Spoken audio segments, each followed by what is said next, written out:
জাহাঙ্গীরনগরে যেটা ঘটছে, এই যার কাজ সে না করে অন্যরা সেই কাজ করতে গিয়ে আমাদের ছাত্ররা এবং আমাদের শিক্ষকরা রাজনীতি করতে গিয়ে আজকের যে জটিলতা সৃষ্টি হয়েছে, আমাদের ছাত্রদেরকে ছাত্র হইতে দিতে হবে, ছাত্র থাকতে দিতে হবে, আমাদের শিক্ষকদেরকে শিক্ষক থাকতে দিতে হবে। আমরা যেন ছাত্রদেরকে এবং শিক্ষকদেরকে যেন রাজনীতিবিদে পরিণত না করি। আমাদের সমাজে বিভিন্ন শ্রেণীর লোক আছে, রাজনীতিবিদ আছেন, ছাত্ররা আছেন, শিক্ষকরা আছেন, অনেকে আছেন, প্রত্যেকের এক একটা ভূমিকা আছে। আমরা যদি একের ভূমিকা অন্য করতে যাই তাহলে এই সমস্যা। যেমন আমরা আমাদের নিজেদের দিকে যদি তাকাই, আমাদের নাক আছে, আমাদের কান আছে, আমাদের মুখ আছে, হাত আছে, প্রত্যেকটা একটা ভূমিকা আছে। আমরা যদি নাক দিয়ে কেটে যাই তাহলে কিন্তু সমস্যা। ঠিক তেমনি ভাবে আমরা ছাত্রছাত্রীদেরকে দিয়ে, আমরা শিক্ষকদেরকে দিয়ে আমরা রাজনীতি করানোর চেষ্টা করছি। লেজুর ভিত্তিক ছাত্র, লেজুর ভিত্তিক শিক্ষক রাজনীতি সৃষ্টি করার মাধ্যমে, এবং যার ফলে আজকে ভয়াবহ জটিলতা সৃষ্টি হয়েছে। এবং এটার মাসুল আমরা দিচ্ছি। এর ফলে আমাদের শিক্ষার মানে ব্যাপক ধস নেমেছে। এবং আমরা অনেকে এখানে আছি, ঢাকা বিশ্ববিদ্যালয়ের ছাত্র, প্রাচ্যের অক্সফোর্ড, সেই প্রাচ্যের অক্সফোর্ডে 70 বছর পরে আমরা একজন কিন্তু ওয়ার্ল্ড ক্লাস বিজ্ঞানী তৈরি করতে পারি।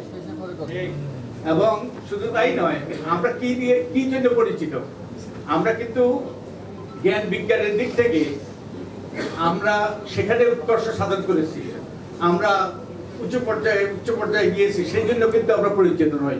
আমরা পরিচিত আমাদের তরুণদের, আমাদের ছাত্রছাত্রীদের আত্মত্যাগের জন্য, ছাত্র রাজনীতির জন্য। ছাত্ররা যে অসাধারণ কাজ করেছে, অবশ্যই তার জন্য আমরা গর্ব করতে পারি। আমি নিজেও ছাত্র রাজনীতির সাথে যুক্ত ছিলাম 60 দশকে, নিশ্চয়ই আমরা গর্ব করতে পারি। তাদের নিশ্চয়ই ছাত্রছাত্রীরা এই গণ অভ্যুত্থানে যে অবদান রেখেছে তার জন্য তারা গর্ব করতে পারে, এবং তাদের অবদান স্বীকৃতি দেওয়া দরকার।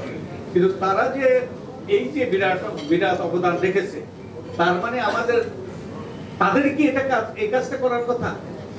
এই কাজটা তো করার কথা আমাদের রাজনীতিবিদদের। তার মানে তাদের অবদান আমরা স্বীকৃতি অবশ্যই দিচ্ছি না। তো তার মানে আমাদের রাজনীতিবিদরা তাদের যথাযথ অবদান দিতে পারছে কিনা সেই প্রশ্ন এসে যায়। তো আজকে এইসব মাসুল আমরা দিচ্ছি, আরো অনেক দিকে আমরা মাসুল দিচ্ছি। জাহাঙ্গীরনগরের যে ঘটনাগুলো ঘটছে এখন, যে কয়েকজন শিক্ষক করেছেন, তারপরে নির্বাচন বর্জন করেছেন।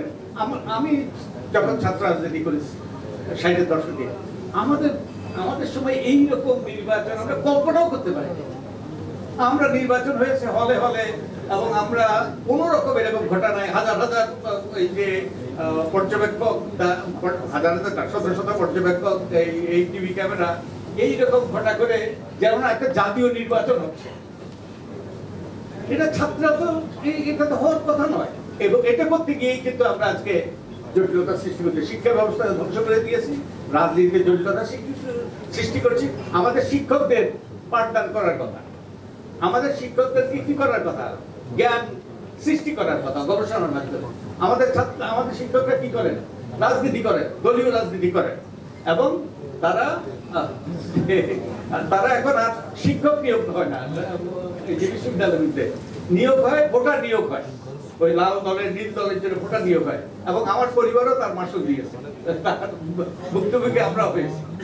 এর থেকে যদি আমরা উত্তরণ না করতে পারি, তাহলে আমাদের রাজনীতিও ভালো চলবে না, এবং আমাদের এই শিক্ষাঙ্গন ভালো চলছে না। এবং এই কাজটা আমাদের রাজনীতিবিদরাই অলরেডি অর্ধেক করে ফেলেছে, বাকিটুকু করার বাকি আছে।